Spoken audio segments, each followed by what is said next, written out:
katika rika hilo la watu, wewe mwenyewe utakuwa unaathiriwa katika ubongo na saikolojia, ambapo wewe huwezi tembea kwa sababu hawa watu uliruhusu katika maisha yako kukuharibu. Na kama umeruhusu watu wakuharibu, itakuwa ni ngumu sana kujirekebisha kwa sababu ya mkumbo ambao ulikubali kuufuata.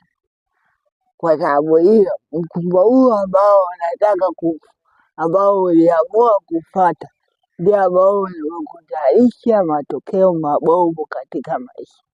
So ni vizuri kuwa na watu, lakini katika kuwa na watu kuna mkumbo ndani ya watu.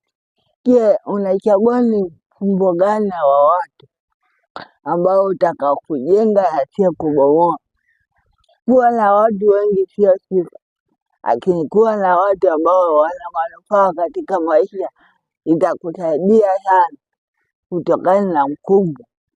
Mikumbo ni mingi sana, lakini chagua watu sahihi katika maisha, kwa sababu bila kuwa na watu sahihi katika maisha utaishia kulia tu kila siku na kila siku. Maisha haya yanahitaji akili sana. Tumia akili, kwa sababu bila kutumia akili katika haya maisha utajikuta unaanguka kila siku na kila saa. Utaonekana mjinga sana. So chagua watu sahihi.